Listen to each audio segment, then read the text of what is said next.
Hi friends, Ashley from Wildwoods&Homestead. A few weeks ago I filmed a clean house day, and in it I also share a tutorial how to make my clean house dish bar. This is one of the first soaps that I learned how to make several years ago, and it is not my original idea, but I have taken the original recipe and I have modified it to suit the needs that I had for this dish bar. A little over 7 years ago, we still lived in town and we were doing our self-build. It was around this time that I was really starting to develop sensitivities to a lot of my hygiene products as well as my cleaning products. As well as doing Clean House Day, I was bringing my kids alongside me and teaching them how to do some of these chores on this day, and I didn't want them using some of the cleaners that I had at that time, and I was starting to learn how to make natural cleaners and which natural cleaners to buy. And so this is how this bar came about. Originally, I learned how to make it as a shampoo bar and a body wash bar.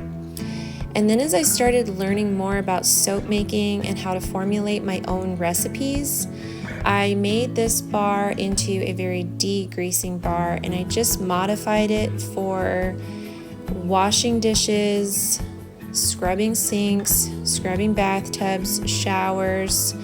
I will also use this bar. I will put it in a bucket and run some warm water over it to make some soapy water solution, and I will have my kids use that to clean the cupboards as well as some of the doors, because living on an acreage we get a lot of dirt on our doors. We have a dog that comes in and out and he gets his paws up on the doors, so I will have my kids use that. And it's just something that I feel really good about using as opposed to using some of the more harsher chemical cleaners, and this is something that I actually don't react to.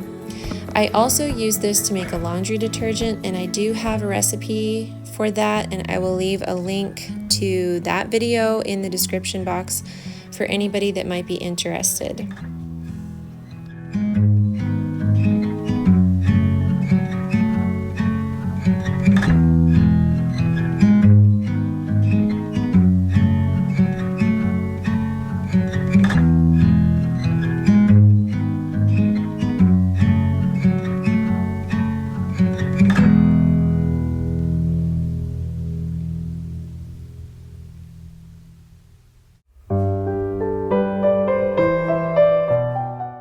Clean House Day is something that I incorporated into our routine before we lived on an acreage.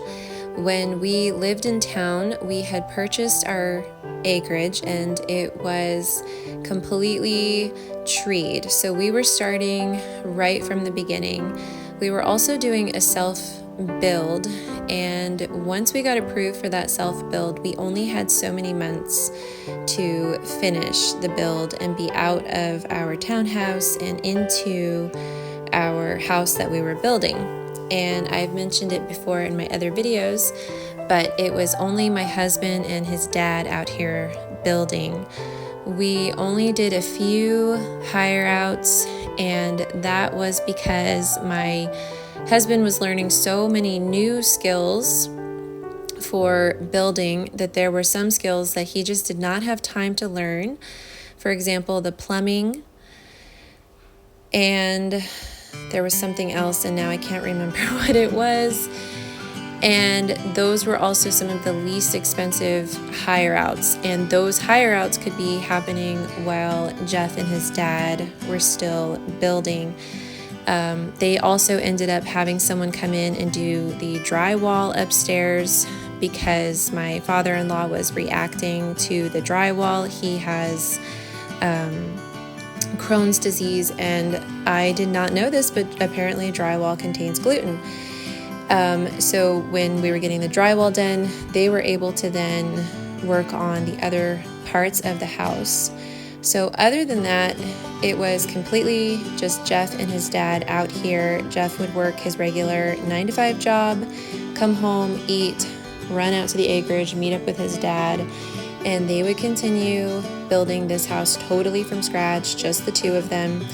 And I was alone a lot of the time, and I was pregnant with our fourth, and we were also homeschooling, and I just felt like our townhouse at the time was getting dirty so quickly because we were so busy throughout the week rushing back and forth to the acreage to try to help build. And then on top of that, we were homeschooling, so we had books and projects everywhere. So this is where I started Clean House Day. I needed to have a day where we stayed home and we just kind of reorganized our lives and just got everything back together and tended to those chores that we could not get to throughout the week. When we moved into our acreage, I left Clean House Day in our schedule because living on an acreage, it has been so busy, and we find that we do have to work with the seasons. So we have our garden planting season, we have our harvest season, and then we have our building season because we are still doing that self-build, and it is completely Geoff and his dad doing it. So I just love leaving this Clean House Day in our schedule so that I know that there's a day where we can just kind of bring ourselves back to baseline and set ourselves up for the weekend and for the week ahead. Okay, so I'm just going to get into this recipe now. I had mentioned that this was one of the first soap recipes that I learned how to make when I first started learning how to make soap. And it is really simple. I think anybody can get a hold of these ingredients. It's economical. You can use a soap calculator, and all you have to do is just Google soap calc. You can go to soapcalc.net, for example, or brambleberry.com for their lye calculator, and you can formulate your own soap bar, and you can use it for whatever you want to use it for. This bar I would not recommend using for everyday hand washing or body washing or hair because it is so degreasing, it will strip the skin of natural oils. But that's why this bar is so great for cleaning. So the first thing that I do, I just showed I had my spray bottle and I was filling it with vinegar. I always have vinegar on hand. This way, if I spill any lye or I splash any soap batter, I can quickly spray it with that vinegar and neutralize the lye and then clean it up. And then after I make sure I have my vinegar out, I weigh my water first. And this soap recipe calls for 12 ounces of water. And after that, I will move to my sodium hydroxide. And this part I am really careful with. I do not open my sodium hydroxide until I'm ready to use it. Sodium hydroxide, once mixed with water, is caustic and it will burn, and it also produces fumes, which is why I would recommend not doing this with children in the room, and making sure that you are not distracted, as well as making sure that you are in a well-ventilated area. I do this under my range hood. I turn it on its highest setting, and I also open my window for ventilation. I would recommend wearing gloves. When I first began making soap, I would wear gloves, a long sleeve shirt, protective eyewear, and a painter's mask with filters in it, because the lye, once mixed with the water, it does let off fumes, and I have breathed that in before, and it's really uncomfortable. Anymore, I don't do all of that. I will just put this under my range hood, turn the range hood on high, and just lean back, and I have not had an issue with it doing that. So just make sure you're in a well-ventilated area and you just are aware of those things that can happen when you're mixing sodium hydroxide with water. For my sodium hydroxide, I do 5.9 ounces, and I will write the measurements for this recipe in the description box as well. When you're pouring your sodium hydroxide, you want to do it very carefully, and you want to pour the sodium hydroxide into the water. You never want to pour the water into the sodium hydroxide. So I would just be aware of that as well. It's sodium hydroxide into water. not the other way around. And then just pour it carefully and mix and dissolve that. And then as I'm done with my dishes that have that I use the lye on, I will spray those dishes with vinegar and put them in my sink and then fill them with warm water and let them soak. I also just briefly show in this video how I clean my equipment after soap making. The next step is to weigh out your oils, and this is a 100% coconut oil based soap. So this calls for 33 ounces of coconut oil. When using coconut oil, I am just using this coconut oil that I buy from Costco in bulk, and I would just recommend that if you are going to start making your own soap and you're going to do a coconut oil based soap, just not using that oil for food. I just worry about cross contamination with the lye. And so when I use coconut oil for this, for example, I will not use that same coconut oil for food. I will keep it separate. In fact, it's recommended that you keep all of your soap making equipment separate from your food equipment. So spoons or spatulas or anything like that. Another little tip is that when I'm getting to the end of a coconut jar, I will be trying to scrape it out, and I have found that I just run that, if I run that under hot water, it's going to melt all of that, and then I can easily pour it into my bowl. So that's just another tip there, whether you're using that for food or for soap making. For this recipe, I'm just going to use my lye solution to melt my oils. You can also heat your oils and your lye and bring those both to the same temperature. Typically, it's recommended to bring your oils and your lye solution to 115 degrees Fahrenheit, between 115 to 120, if I remember correctly. For this one, I am taking the temperature of my lye solution to show how hot it gets. I don't know if it showed up very well, but I think it was 159. And then, of course, my oils are just going to be room temperature because I am just going to use the lye solution to melt my oils. When I'm ready, I just pour the lye solution carefully onto my oils, and for a few minutes, I hand stir it to make sure that all of my oils are melted before I start to blend those.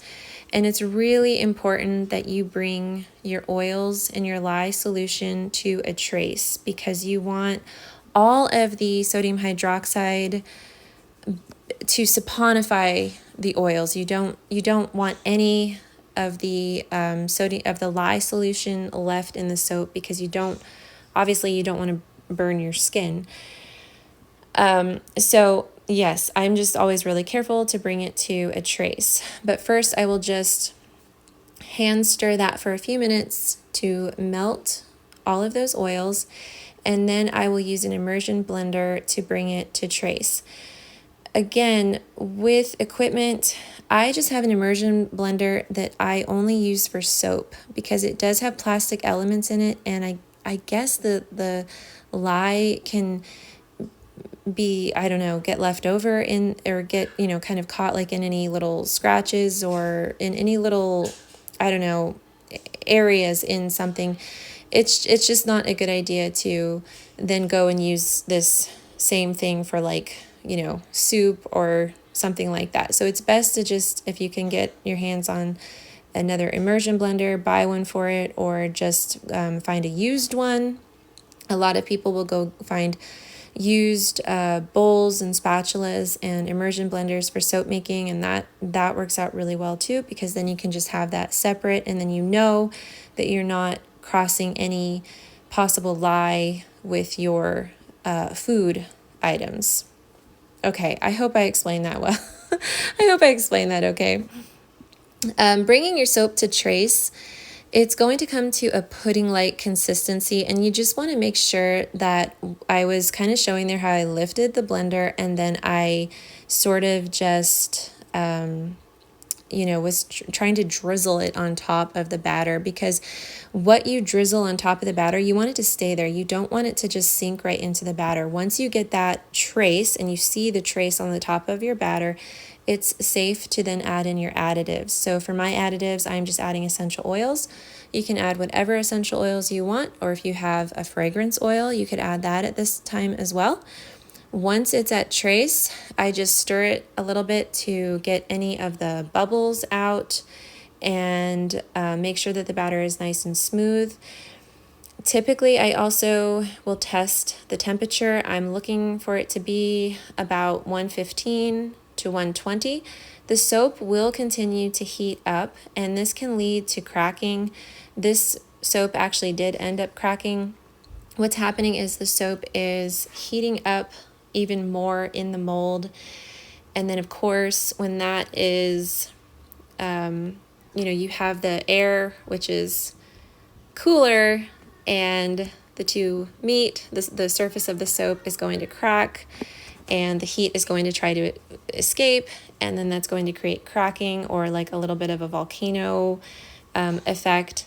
That does not affect the quality of the soap at all. For years, I have tried so hard to insulate my soaps to prevent cracking. I've tried putting it in a warm oven to keep the ambient temperature the same temperature as the soap itself. I have tried putting plastic wrap on top to keep the very top layer of the soap a similar temperature as the soap itself, and then leaving that out on the counter. I've also tried the refrigerator method, which is to cover the soap and put it into the refrigerator. Sometimes I get cracking, sometimes I don't. It's just a visual thing. It does not affect the quality of the soap at all.